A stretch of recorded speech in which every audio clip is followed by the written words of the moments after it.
It's about time. Season 2 of Live and Let's Discuss. Last season we started with a great Bond film and we ended with a great one. This season we start with a bad one and end with a bad one. Let's talk about Moonraker. Oh, Oh, the definition of what happens when you try to rip off Star Wars. yeah. Oh, Lord. So, Moonraker was Fleming's third Bond book, and in my opinion, one of the best ones. Same, absolutely. Um, and rather than follow one of the best Bond stories ever, they decided Star Wars is popular. Let's do that, and we'll use the title that sounds the most space-like. We'll keep the antagonist's name and say that he's rich, and take nothing of his attributes at all. Or his backstory. Or his backstory. And then we'll get Christopher Woods to write the novelization, because he did a good job with The Spy Who Loved Me. Christopher Woods is like, well, I guess we'll make him look like he did in the book. He might have a hint of the accent that he has in the book, but otherwise there's nothing about him that's the same. Yeah. And we just get the same screenplay as The Spy Who Loved Me, and we're just gonna change a couple of words, and we get the same director, Lewis Gilbert. Yeah, and we have more Jaws. More Jaws, always good. Except for the novelization has less Jaws. I don't... Where do you want to start talking about it? Let's start with the novel. Let's start with the good one. So the novel is this is the only Bond story that fully takes place in London. Mm-hmm. It's really interesting in that regard. M reaches out to Bond and says, this Sir Hugo Drax is cheating. I can't remember what card game they're playing. It's just some card game. They're playing a card game, and he cheats, and I can't prove him. Bond, you're great at gambling. Why don't you sit in at my club and figure it out and beat him? And so it takes Bond a minute. It's really fascinating. This is like the first chapter of the book. Bond is sitting there, and he figures out how he's cheating. And he gets one up on Drax, and Drax gets real mad. Says, I'm going to get you back. Because Bond wins a bunch of money from him.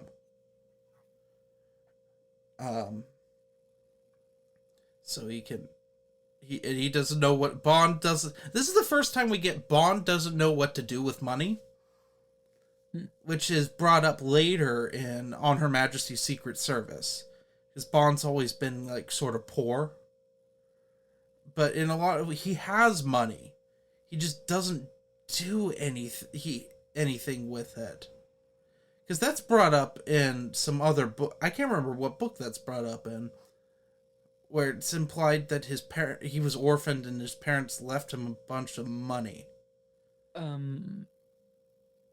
Was it Octopussy, the short story? That mentioned his parents' death, but I don't remember the inheritance stuff. I think it was You Only Live Twice, the obituary. And it explains why he has a housekeeper and stuff. But he doesn't use the money. He really doesn't care about pretty much anything. Like when he gambles, he just gives it to charity. But this time he's like, maybe I'll get another car. Because he still has the Bentley at this point. And basically, Drax is making this big rocket called the Moonraker. It's going to benefit Britain. But see, he's up to no good. So Bond's tasked with, I can't remember the woman's name. Gala Brand. Gala Brand. She's the Bond girl for this. She's a police officer. And it's not really into Bond. Mm-hmm. Which adds a nice angle to it. So they team up to figure out what Drax is doing. Turns out Drax is an agent of Smash, of course. and he was a German. Oh yeah, he's a Nazi He's actually. a he was a Nazi, and he defected to the Russians after the Second World War, and they've sort of placed him. I'm trying to remember. It's been a long time since I've read I don't. this. Okay, so you might get it mixed up. It's also been a time since I read it, but I don't think he immediately went to the Russians. I think it's more he went to Britain immediately and became Sir Hugo Drax Mm-hmm. and created this persona and everything. And then he later started working with the Russians when he got his revenge plan in motion. Mm-hmm. Because it's mentioned in From Russia with Love that they supported Hugo Drax, but I don't think they say that he was one of them. Oh, that's right. Yes, because it's kind of the same thing with Goldfinger. Yeah, yeah. Okay. What's also interesting with Hugo Drax is his real German name, and I love this because Fleming obviously spoke German. His name was Hugo von Drache, which means Hugo of Dragon. It's like the most awesome name, and I like it. Yeah. But we witness Bond get the crap beaten out of him in this book. It's one of his worst beatdowns, I think. I mean, does it top Casino Royale? Well, no, that was straight up torture. I mean, he just gets beaten up. Well, he gets in a car accident. He wrecks the Bentley, which breaks my heart. That car was really cool. Because he's chasing Drax. Drax is just I didn't mention this. Drax is rude. Mm-hmm. He's just a loudmouth, rude dude. And he keeps making fun of Bond's car and belittling it, and he drives a Mercedes. It's like, your car was good, like, 20 years ago. And so they end up in a car chase. He wrecks the Bentley. Which breaks my heart. Makes me a little sad. But this is when Bond survives a rocket going off. That's the thing that happens in this book. Yep. He and the Bond girl. Although they have a weird... I do have to talk about the weird swimming scene where they both skinny dip. Mm-hmm. Which would not be acceptable today. Because he kisses her and she's not really into it. But he thinks she is. The thing is, Bond thinks, because he's so ego-driven, that even though she says she has a boyfriend, that she would just leave her boyfriend for him.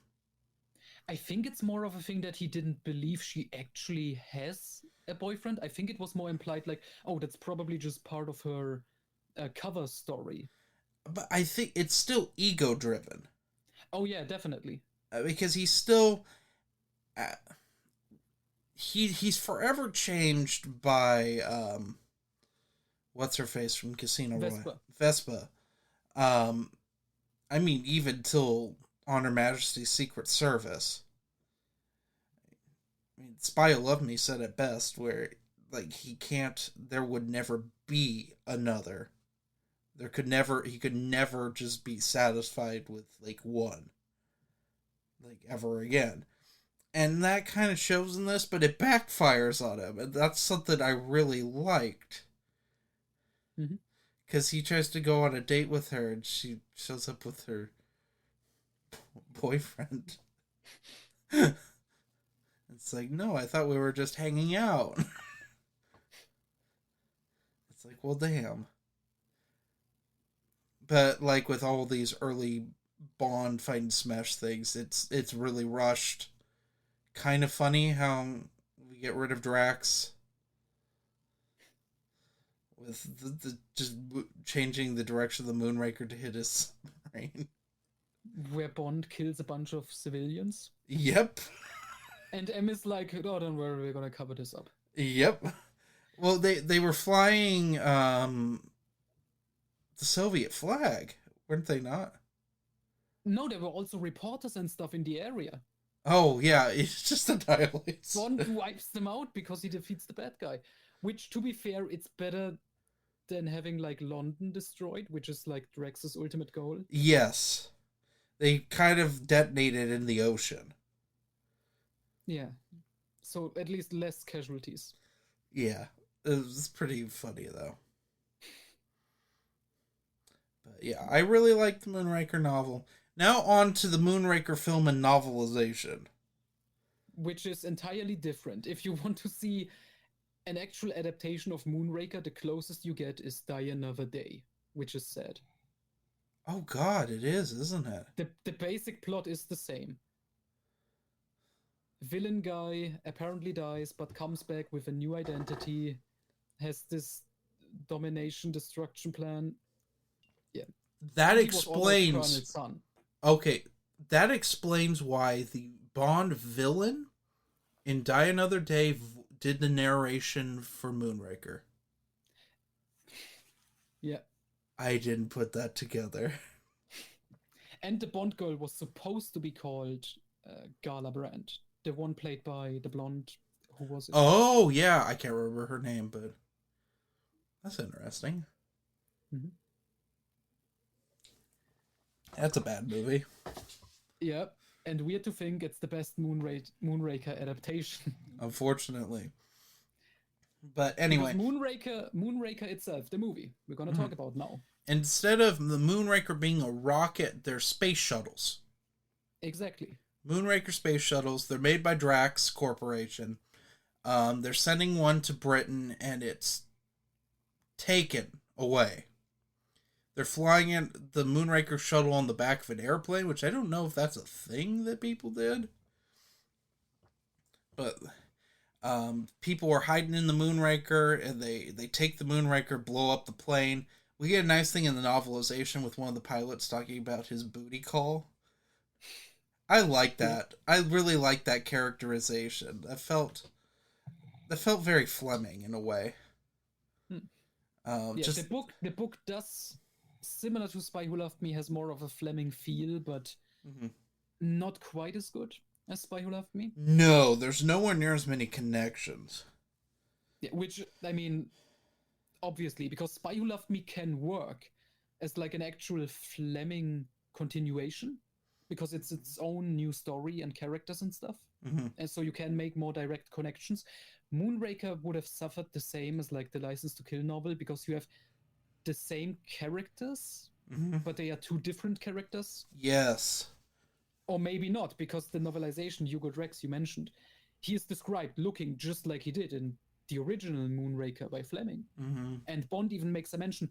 His face looks all fucked up and weird. It's like he was in an accident. He seems like the type of guy who was in the army in a war, but on which side? Maybe the German side?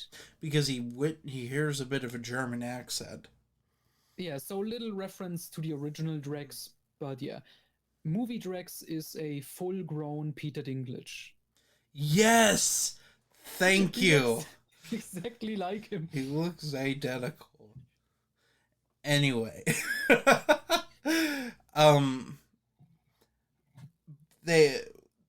Drax blames the British. British send their best, which is Bond.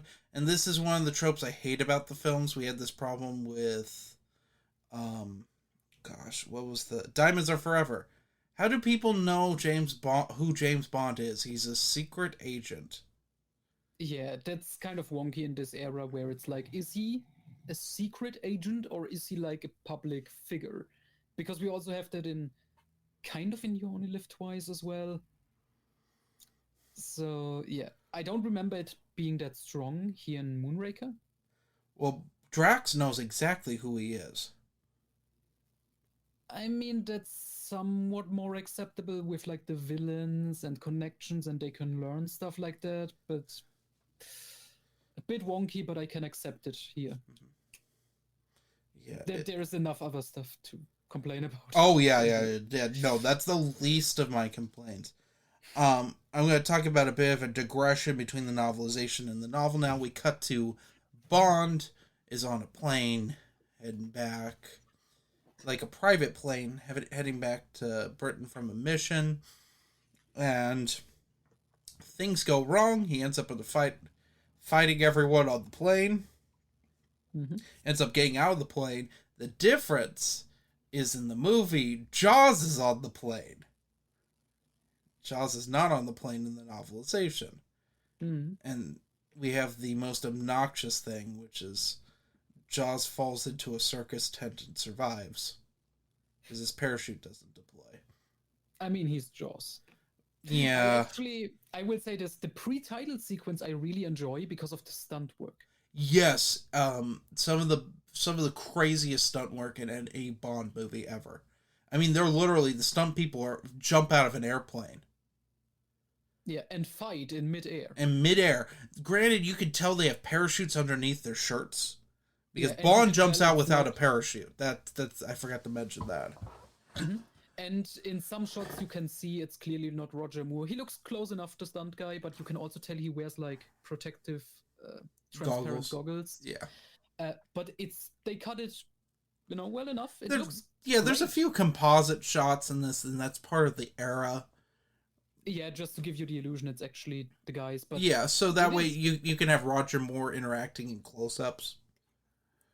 Yeah, but it is really impressive stunt work. Oh, yeah. Some of the best in the series, I would say.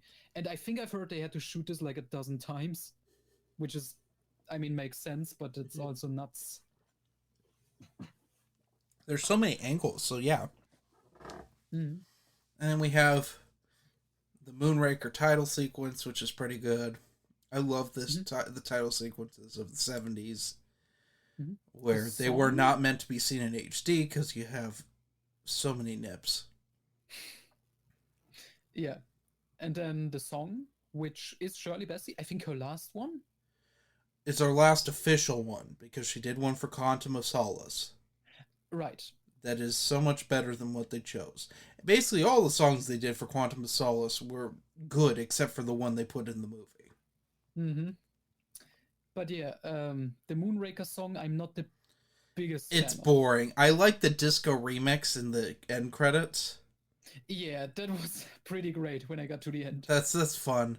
It's up there with the weird version of Nobody Does It Better at the end of Spy Who Loved Me. The barbershop quartet thing with all the dudes singing. Oh yeah. Because I can't remember which version. Yeah.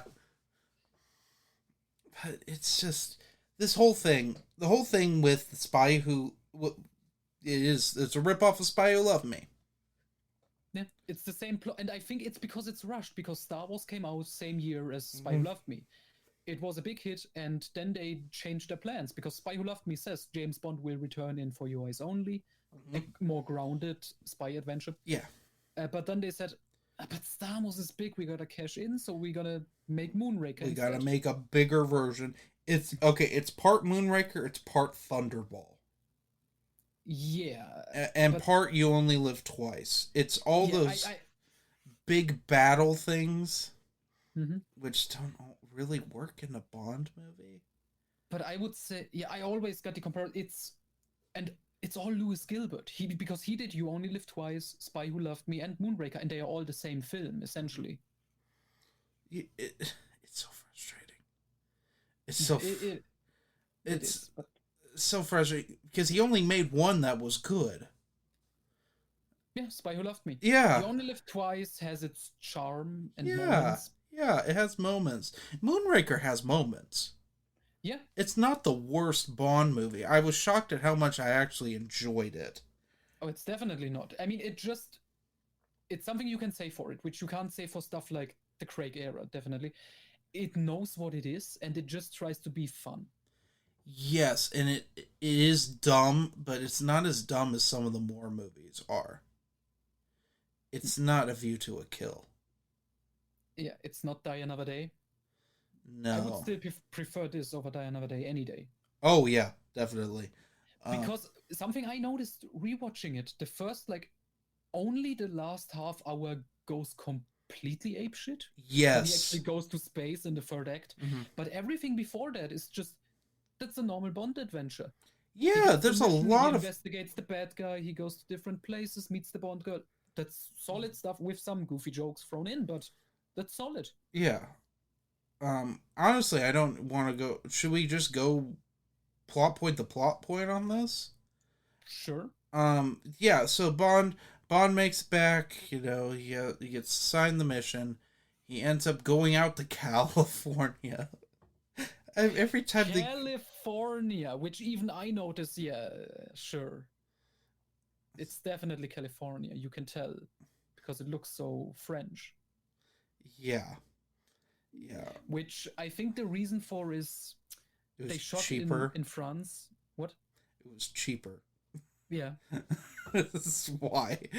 And then they came up with an explanation. Oh, Drex's chateau, it's French because he got it, imported here because he likes it so much. Yeah, and it's to show a flex. We have another rich villain taking over, like basically trying to become God. Yeah, just like Stromberg in Spy Who Loved Me, a bit more refined than Stromberg because his plan makes a little bit more sense. But Because it's Stromberg was just insane and he was like, I love water, I want to float the entire world, everyone is gonna die except me because I have this city. Drex has this like Noah's Ark type of thing where it's like, I'm gonna repopulate humanity in space because I love space. And I'm going to control it, which is interesting to a degree, but we don't really linger on it long. Yeah. Because it's the era. But I do like Drex in this as a villain. Like I said, he looks like Peter Dinklage. He has like the stereotypical Bond villain dress in black. And I mean, he's nice. He's menacing enough. I always thought he was like way smaller than he actually is. But in his first scene, he's taller than Roger Moore actually. They just shoot him weird. Yeah. Well, also he's standing next to Jaws. Yeah, and Jaws is gigantic. That man was huge. Yeah.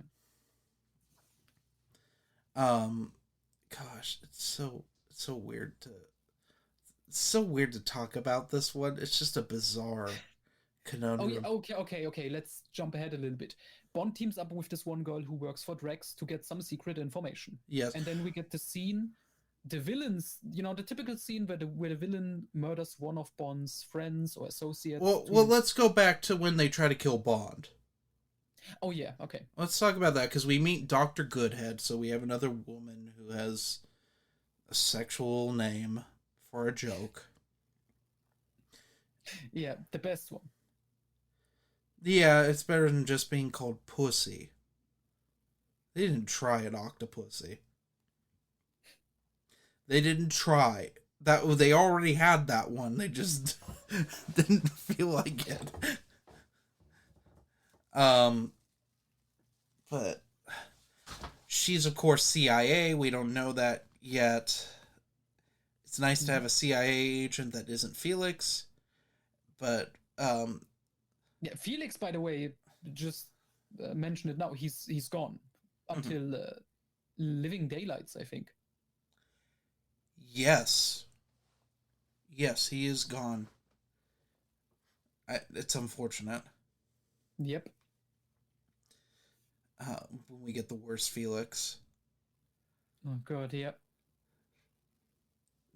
But anyway, so Drax has this, I call him not odd job. Because he's another Asian henchman that just acts like odd job. And can fight. But like he put Bond's in this like inertia machine, and they sabotage it to try to kill him. But he uses his Bond gadget to get out of it. And I want to bring up something. He does not use the Walther PPK ever in this movie. He doesn't kill like anyone with anything other than the laser gun. And even then, I don't think he kills anyone in the movie of Moonraker. The novel, he does use the Walther. And he loses it. And he ends up picking up a laser gun later at the end. But he does not use a gun. through most of this movie. He does not really kill anyone. It's the least violent I've ever seen Bond. I mean, he does murder, not odd job. He does. That's like the only person he directly kills in this movie. I mean, he kills those two doctors by accident. Yeah, he indirectly kills people. Don't get me wrong. It's like Indiana Jones and Indiana Jones: The Kingdom of the Crystal Skull, where the only person he kills is blowing a blow dart backwards into someone's mouth. Or if the novelization, he whips someone's gun so it shoots someone else, and he does that deliberately. Yeah, he kills two people in the novelization of Kingdom of the Crystal Skull. Yeah, I don't get it. Anyway, so Bond teams up with this girl who's the helicopter pilot. They steal some stuff from Drax. Drax has her killed by being eaten by Dobermans, which is weirdly dark for this movie. That's what I wanted to mention, the weird tonal shifts, because the movie, it feels like a classical Bond movie, and then they have super silly scenes, and then this scene is straight out of a horror movie. It's out of Fleming. It feels very Fleming-esque. Yes, and it was insane watching. If I showed you this scene out of context, you would think that that's a horror film. You'd think it was The Omen. It reminded me of the original Omen movie when the dad's getting chased by the hellhounds. Yeah, the way it's shot, like her running, the dogs, the music, it's terrifying. Yeah. And it feels out of place in this. And I think that's right after Bond has the one-liner after shooting the guy out of the tree when they're shooting pigeons. Mm-hmm. Which he gets the one-up on Drax. I do like, that is a nod to the book a little bit in tone. Getting the one-up on Drax. Drax not being able to handle it. But in the novelization, you don't get that scene where she's eaten by the dogs. He finds out about it later. In Venice after the chase. The gondola chase. Which I think he shoots some people in the book during the gondola chase. It feels like a normal chase. It doesn't turn into a hovercraft like it does in the movie. It's just so dumb. We will get to it. Well, I'm at it. Okay. That scene is insane and awesome. Yeah. I hate it. Yeah. I really don't. I mean, it has good moments. I like the part when it's like the floating coffin and the one guy who's smoking and like, and he sees the coffin and he throws his cigarette away. That's a fun little gag. And then the guy who looks at his wine, which I think is a joke of the Aristocats. You ever seen that Disney movie? It came out around the same time. I think I also remember like the one guy who's like serving the people there. He's like filling up a drink and he's like and accidentally spills it over the people. Yeah, it's a goofy, it's a cartoon scene. It's so. It's mostly fine when it's on the water, but once he gets on land, it's just like all hell breaks loose. And they play this classic song. It's so dumb. It's just goofy. Like at that point, it's just like, who cares? We're just doing goofy shit now. But anyway, Drax has a glass shop that's a front for his toxin. Bond witnesses the toxin by accidentally killing the scientists. Who, for all he knows, may be like innocent. Yeah. Like, we don't know if they are actually evil or maybe they're just working there and don't know what it's used for. But yeah, they are dead. And then we have her confrontation with Not Oddjob, who has a sword. And they're in a glass shop and he's breaking everything. Which I love this scene because I remember the scene before when he first walks into the shop. There is a tour guide going around saying like, this thing is from the 1500s. And so over 1 million pounds worth. And there was the glass sword. And they destroy everything in that room. In the book, they don't. They actually like try not to, which is kind of funny in and of itself. Yeah, but I like the one joke in this where it's like there's this crystal bowl, glass bowl thing, where it was set up like if you try to steal it and take it away, it creates like this An sound. alarm goes off, yeah. Yeah, the alarm. So Bond does it because he wants to smack the guy with it. The alarm goes off, and Bond is like, "Oh, that's annoying." Puts it back, so the alarm stops, and then Not Oddjob just smashes it immediately. Where it's like, okay, this scene is actually fun. Yeah, it ends with Bond throwing him out of a clock tower. Yeah, to and his he lands death. on. You know what does he land on? The Does he land in a tuba? Not a tuba, it's another instrument. Bond has his catch like his one-liner, "Play it again, Sam." Oh god, he lands on a piano? Yeah, that's So stupid. And then Bond goes back the next day with M and the Prime Minister, who is who becomes M. no, Isn't that's that? Frederick Gray. Oh, my bad. Yeah, no, the other one was in Spy Who Loved Me. I get them mixed up. Sorry. Mm-hmm. Frederick Gray is just a pest. And in the book, he's just a buffoon. Yeah, and in this one, he's kind of like the earlier M in a way, because there's an interesting contrast between him and M, because M in this one is mellow, like he's pretty cool with Bond, and well, you this get is the one of feeling the like last ones with him in it. that's the last one with Bernard Lee. That's right. It changes.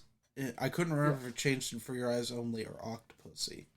Yeah, so he's in this one, and then he died, and so he's not M is not at all in For Your Eyes Only. They say he's on vacation, and then we get a new M in Octopussy. Okay, that makes sense. I knew we were coming to that change. But yeah, that's probably why he's. It's probably why he's so mellow, and he defends Bond a whole bunch in this. Yeah, which is nice. Because they go there and the lab's been completely cleaned out, and Drax is there, and Frederick's embarrassed, Bond's and M are pissed, and so Bond is forced to go on vacation, so he goes to Brazil. Because that's where Drax has more shipping stuff. And we meet up again with we didn't have, I forgot the scene where Dr. Goodhead has all of her own gadgets. Oh yeah, I remember that scene in the book. It's really awkward because it just keeps going. Yes. Which it does in the movie, but it's more forgivable. Like it works in the movie, but it works because like... Roger Moore's that's like his cup of tea. Yeah. It's that sort of thing. And we find out they're equals. So once again, we have equal Bond girl to Bond. I like Spy Who Loved Me. Yeah. But Spy Who Loved Me works because they're the enemy. Yeah. And I think, again, because the script was pretty much a copy and paste, in The Spy Who Loved Me, the conflict was like, oh, the woman is Russian, that's different ideologies, that's our conflict. In the novelization, she's Smash. Yeah. And in this one, they couldn't reuse the Russian like ideology, plot. So they were like, well, she's a woman. We have Bond act a little bit sexist and then come around by the end. Which it's not really. This is like the most successful feminist film of the Bond era, but it's not really a big deal in it. It's just like, oh, we did this in Spy Who Loved Me. We have to try to replicate this here. Yeah, because the Brosnan era is credited as being feminist. Cut to Moneypenny masturbating with VR porn. Yeah. Not for Moneypenny, but like for the main Bond girls, they're always credited as like, oh, they're independent, and except for Crispus Jones, who's supposed to be a nuclear physicist, and Denise Richards playing Denise Richards, because that's the only thing she can really do. Not believable at anything whatsoever. But no, this felt a bit feminist. They don't linger on it, and that's kind of nice. Yeah, that's why it works. Mm-hmm. It's unlike Pussy Galore and Goldfinger. Mm-hmm. There's enough chemistry between Moore and the female lady. Mm-hmm. You know. Yes. Yeah, yeah, no, I believe they work and they use one another, which I do appreciate. Um, but anyway, Bond goes to Brazil, um, and Jaws is introduced in the book. I love that scene in the film where Drax calls up because he needs a new henchman. And he just calls someone up. We don't know who. Mm-hmm. Henchmen are us. And he's like, "Oh, I need a replacement for Not Odd Job." Oh, you got him.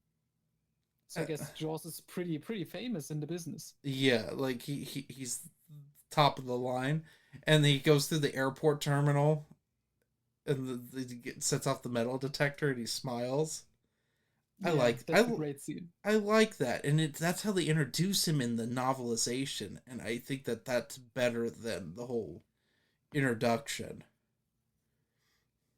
I mean, his introduction I do like him also jumping, like pushing Bond out of the airplane and then jumping and trying to kill him in midair Mm-hmm. and stuff. I think that's fine.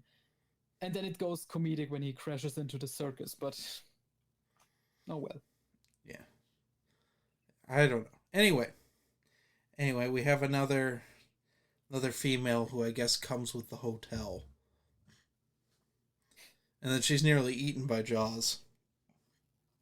Yeah, his signature move from Spy Who Loved Me. Yes. What I like about that scene when Jaws gets dragged away with like the partying people, Mm-hmm. he just gives up. He's surrounded by like partying Brazilian women, and he's like, and just goes with them. Yeah. That's nice. Jaws in this, he's not as evil, like he's more cartoony, and he actually turns good at the end, and I actually think that's fun. Yeah, I believe that like he was a fan favorite. Mm-hmm. He was cool looking in Spy Who Loved Me. Yeah. So the correct thing is to just make him a goon, because he is the butt of the joke for the majority of this film. Yep. Whereas he's still creepy in the novelization. But yeah. Anyway, we need to talk about the gondola scene, not the whatever. I think those are gondolas when you go like. Yeah. With Jaws and Bond fight on the gondola, Mm-hmm. and Holly Goodhead allegedly fights. Yeah, she gets punched mostly. Which with the power that Jaws has would instant kill her. Yeah. Oh yeah. I do love how they use it in the novelization. It is directly from the script, and Bond says, when Holly's like, "Who's that?"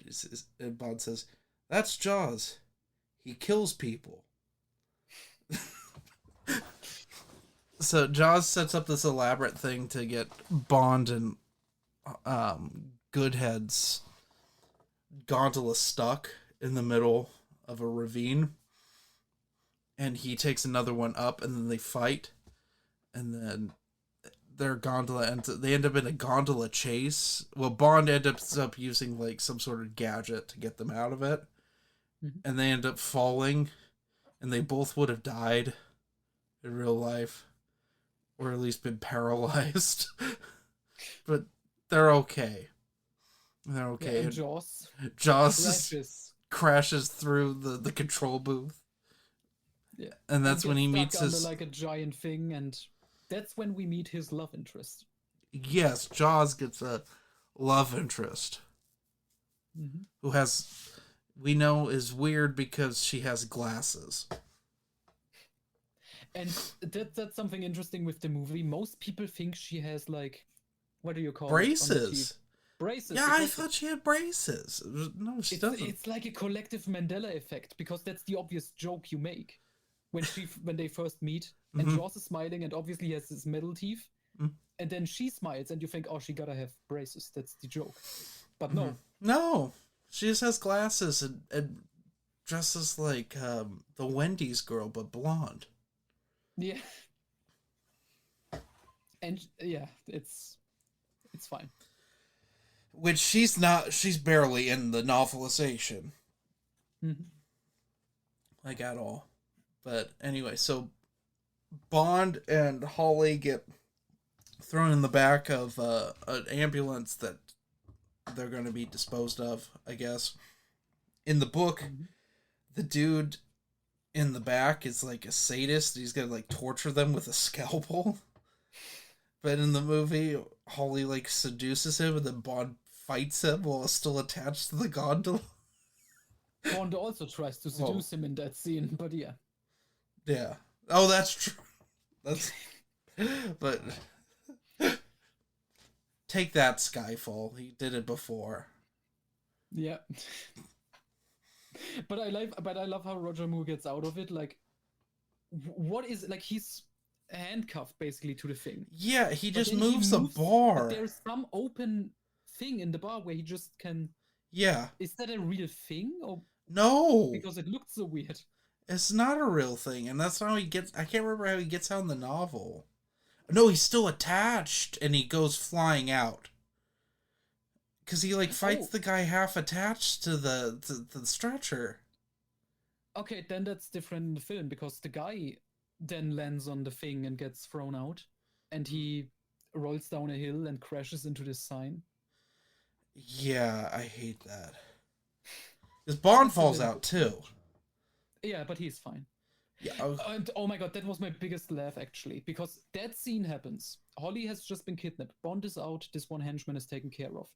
Okay, Bond casually starts walking after her. He knows he can't get her now. Scene cut. Next scene. Roger Moore in his best Clint Eastwood impression, riding in the sunset. It's like, what is going on? Western music starts playing. Mm-hmm. And then they go. It's like, it's like the Lawrence in Arabia scene in Spy Who Loved Me, except way more strange. Yeah, it doesn't work. And I mean, it's fun, but it doesn't work. Yeah, so Bond ends up at their temporary HQ. They start to figure out Drax's plan. They give him a boat.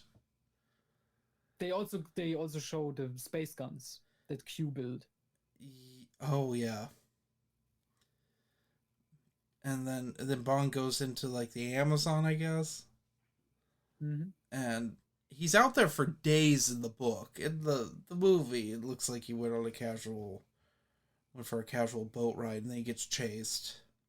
Of course, Jaws is there, and Jaws goes over a waterfall.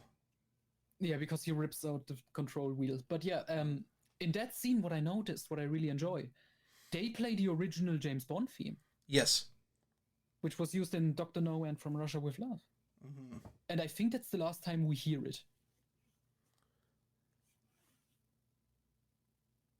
In a movie, or are we counting in credits?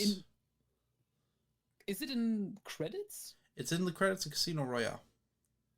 Really? Or a rendition of it in this original style. Okay. But yeah, in a movie, in a scene, that's the last time, I think. Yeah. Yeah, I think it plays at the very end when he says that my name's Bond, James Bond. Then it cuts to credits. And that's what it plays at the end of Casino Royale. After he kneecaps that guy. Mr. White. Mr. White, who should have been the future Blofeld. Grandpa of his daughter. Should have been Blofeld. Yep. That would have been a lot better. But anyway. Just to clarify for the listeners, when we say the Bond theme, there are two, actually. It's not the... That's the one Bond theme, but there's another one that's used in like an action scene. My most famous example in From Russia with Love at the end, when Sean Connery Bond is on the boat and escaping the Oh no, I mixed it up. No, I thought of the guitar riff. Okay. Yeah, no. But no, that's the other one, the classic one. That was supposed to be the Bond theme, like the big one, but it never took off, like the da-da, da-da, Yeah. da-da.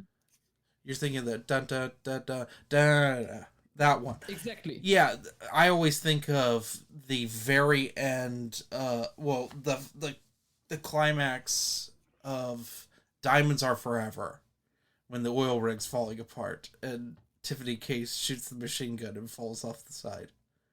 Ah, yeah, great scene. So stupid.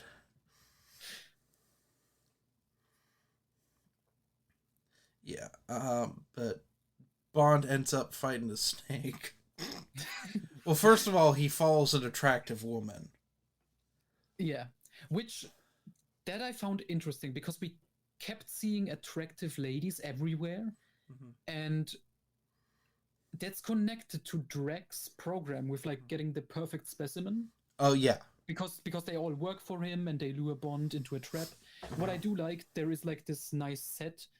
Um, there's this pond Mm-hmm. and there's a metal bridge over it, Yeah. and you think, oh, Bond is gonna, you know, go over the bridge and then it collapses, but no, he just walks past it. Then he steps on like a giant rock, and the rock is the actual trap that throws him into the water. Yeah, I do like that. It's a little subversion from and a nod to You Only Live Twice. Mm-hmm. And Then then we get the snake fight. we have the snake fight where he fights the most rubber snake that has ever been a rubber snake, and then he kills it with a pen. It's right through his face. Oh yeah, that would be the only way to kill something like that. And then Yep. he says that the snake had a crush on him. Mm-hmm. And then he meets Jaws, who is already extremely wet. Is it because he fell down the waterfall Yeah. and he didn't get dry yet? Okay. Yeah, because that would make sense. So he drags Bond up, and then Drax reveals some of his plan. And you realize all the Moonrakers are going to space. And then Bond is thrown into a pit with Holly Goodhead, where we find out that's where the rocket's going to go off and burn them alive. So they use the Bond laser to go through the vents, and they end up escaping, although in the book, Bond gets badly burned. Yeah, but in the movie, then they are just in the Yavin 4 base, Yep. which is Yavin 4 because they have the same transportation things. They drive around, you know? Mm-hmm. And then they disguise themselves as astronauts, and they end up taking one of the shuttles up to the Moonraker base, and then we get General Gogol. A nice little cameo. A nice little cameo with his mistress. Yeah, that scene is great. It is. I didn't remember him being in it, but it's nice to have him again. Mm-hmm. Because he shows up in a lot of these more movies. I think he shows up in every one of them now. Mm-hmm. Until Living Daylights. That's his last appearance. Yeah, because didn't he die after? Yeah, then he passed away. Yeah. I think. Yeah. But, because it should have been him instead of John Rhys Davies. And exactly, yeah. But he was ill at the time, I think. yes. And then the Marines have Space Marines. Can we first talk about the reveal of Drax space, the not Death Star? Oh yeah, his control center in space. Yeah. It's amazing. It's so All that was missing 70s. was saying that's not a moon, that's a space station. Does he say that? No, he does later on. There's a reference like from. He says something similar to what they say in the X-wing Death Star fight. Mm-hmm. Yeah, I don't remember it now, but yeah, it is Star Wars from this point on. Yes, and it goes completely off the rails. Yeah. So Bond and Holly sneak in. They're caught. Bond convinces Jaws to go ape shit. Which is... Oh yeah, because he convinces him like Drax is only gonna keep the best specimen, so Jaws and his girlfriend are probably gonna get axed. Jaws goes crazy. Bond makes them lose gravity. Then the Space Marines show up, and then it's basically the the fight from Thunderball, but in space with lasers and very slow. Very slow. Yeah. Very, We should very also slow. we should also mention in regards to Jaws, I like the one part where when he's still evil, he takes Bond capture. First off, almost every time they see each other, they smile at each other, which is nice. And when he captures him once on the space station, Bond kicks Jaws in the nuts, and it makes a metal clank sound. That's amusing. That's pretty good. He had to do something, because remember when he punched his mouth in Spy Who Loved Me? You couldn't do that He did it again during that fight, and that's why he kicked him in the balls. But yeah. So there's chaos in the book. There was more chaos, and Bond got a spacesuit on, went out into space, which is an interesting scene that feels very Fleming-esque, but in a nonsense way. Where it's like if you put Fleming's Bond in a spacesuit, and he's horrified, and he ends up taking out a turret and going back into the not Death Star. It's a completely useless scene in the book. So Bond in the book was actually skywalking. Mm-hmm. Which Drax does at the end of this, but we will get to it. Yes. But yeah, Bond doesn't really directly kill anyone. It's mostly the Space Marines. Yeah, they do all the work. What even is that supposed to be? Like, that came so out of nowhere. Yeah, it's nonsense. Yeah. It's like the Marines from, like, Aliens. Well, except their weapons are so much slower. Yeah, the lasers suck in this. Yeah, not really great effects. I mean, the space station looks fine, I guess. I guess we've been spoiled with Star Wars. Star Wars is such high quality that this just looks stupid. Yeah. And this is 2 years later. Mm-hmm. It didn't age well. They end up... Drax gets thrown into an airlock. After Bond shoots him with his gadget. Oh, yeah. Yeah. He uses... I think, is this the movie where he uses his gadget more to kill than his, like, actual weapon? He doesn't use his Walther, ever. Yeah, so he uses the gadget. Yeah, because he has the darts. That's right. And they barely use that. And I use it a couple of times. I think he uses it... He uses it to get out of that, the inertia machine. That's 2. He kills Drax. That's 3. Okay. Yeah, his stupid wrist thing. Mm-hmm.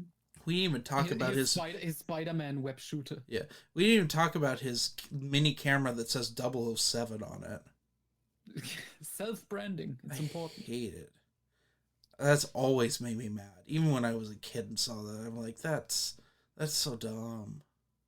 Yeah, the best secret agent. He has his number on all his gadgets. So if he loses one, they know who did it. Yeah, Lord. I don't like it. I don't like it at all. So, anyway. We get the epic space battle, the villain is defeated. We get the space battle, and then we get into the shuttle.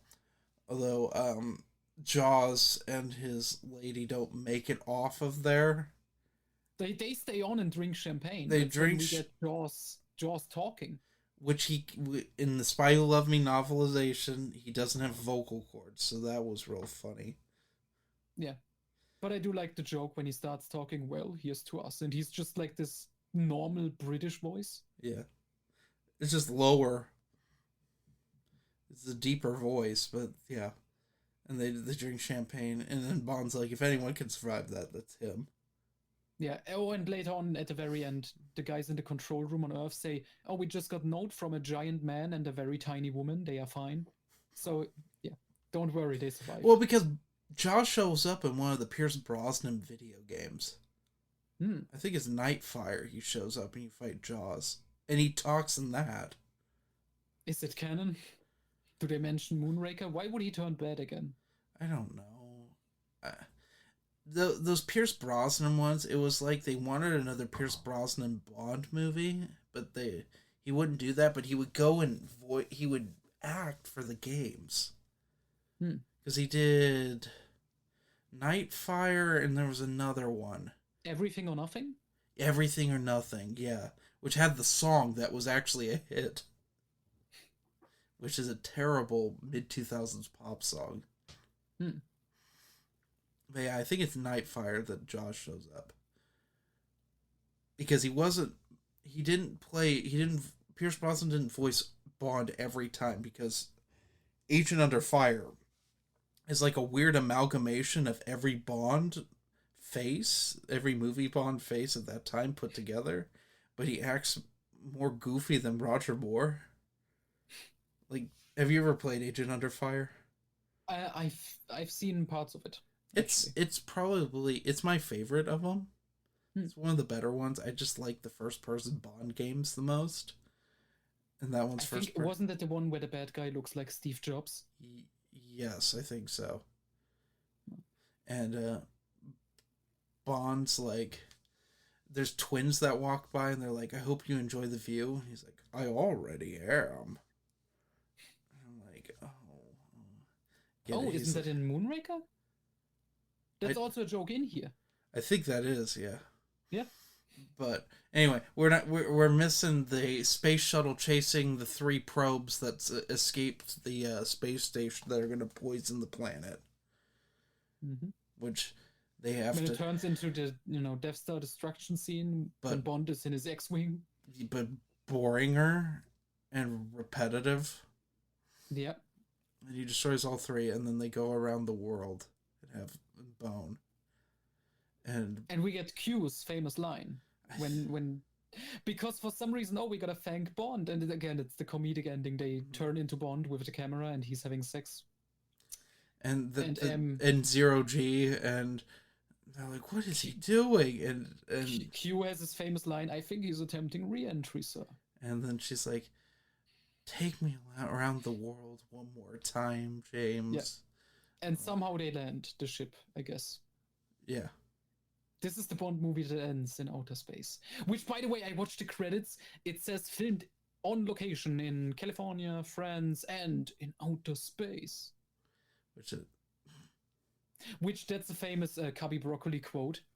Because he was pissed off when people said like Star Wars is like science fiction or science fantasy. And he's like, there's nothing fiction about our film. We're not science fiction. In fact, we are science fact. Why are the Broccolis like this? I don't know, but that was the best interview I've ever seen.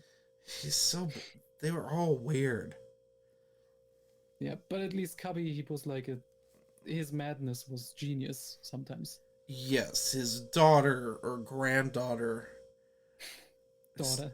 Just a buffoon. So I think we almost wrapped. Like I like the movie, but it's fine. Something we have to mention is 007 Legends, when we got Daniel Craig in the spacesuit. Yeah, that's right, and you fight Jaws.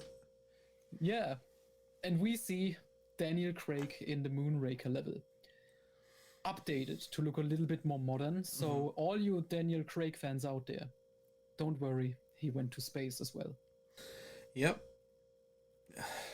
I don't like what all. I'm trying to remember what's all in 007 Legends. Goldfinger, License to Kill, On Her Majesty's Secret Service, Die Another Day, and Moonraker. They weren't going to do GoldenEye because they did the GoldenEye with Craig in it. Yeah, and the other Brosnan films already had video games. Yeah. Well, GoldenEye had a video game. GoldenEye had the best game. Mm-hmm. I didn't know Die Another Day didn't get a game. Yeah, only game it got is 007 Legends with Daniel Craig and a woman who is not Halle Berry. I guess they didn't get her likeness. Oh, she was probably embarrassed about being in Die Another Day. I mean, she was in Catwoman around the same time. So. Also embarrassed. It was a bad time in her career. Well, that was a good time in her career. She got a lot of roles. She was also Storm in X-Men. Oh That yeah. was that time. Remember the first X-Men when she had the horrible accent, and then the Yep. sequels she just spoke like Halle Berry speaks, Mm-hmm. or Halle Berry. I think it's Halle. I don't know. Yeah. Anyway, so Moonraker's one of the dumber ones. It's like with You Only Live Twice. You know, it's a step too far, and then we scale it back next time with For Your Eyes Only. Yeah. But overall, I would say this is definitely not the worst one at all. Like, you can have a fun time with it. And like I said, up until the final act, like the last half hour, up until like when they go to space, it goes insane. But before that, it's a typical James Bond adventure, some weird tonal shifts, a bit too much comedy, goofy stuff, and Yeah. then the weird horror scene, which Oh, it's is so haunting. bad. Like, it's so mortifying. If that were in License to Kill, it would make That would sense. fit. It would fit. Or in one of the Craig movies, it would fit. Like, you could see that in Skyfall. Yeah. It would fit. It's just for I watched this movie. I rewatched it yesterday, and I still have that scene in mind. The music, the camera work, her running through the forest. It's one of the most effective horror shots I've seen in a while. Mm-hmm. It The dogs feels the chase, most. and then the dogs finally catch up with her. We just see her like it's almost slow motion. She falls down, the dogs attack, and camera pans up, and next thing is like church bells, and it's like, oh my god, Mhm. what a scene! Bizarre. It doesn't need to be in that movie. It's wrong movie for that. Yeah, It's but just on its so own, weird. 10 out of 10.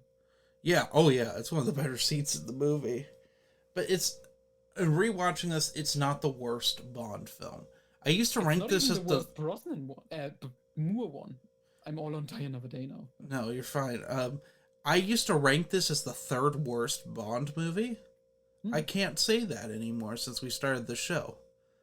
Like, I think that Diamonds Are Forever is far worse than this. Oh yeah, Diamonds is just joyless, Yeah, really. at least Moore Because looks especially like. compared to this, because yeah, Moore is he's fun, he's having fun with it, Yeah, and oh yeah, and he looks like he's having a good time. We're in. Moore is in his stride finally. He's Mhm. figured out that um what his version of Bond is, and that's nice to have. It's just the script's dumb. It's just the last movie, but dumb. Yeah, But yeah. Anyway, but it was worth it for the Star Wars money. I want to talk about a Bond book I read though. Okay. I read Forever and a Day, Mm-hmm. the most unnecessary prequel ever. It's fine,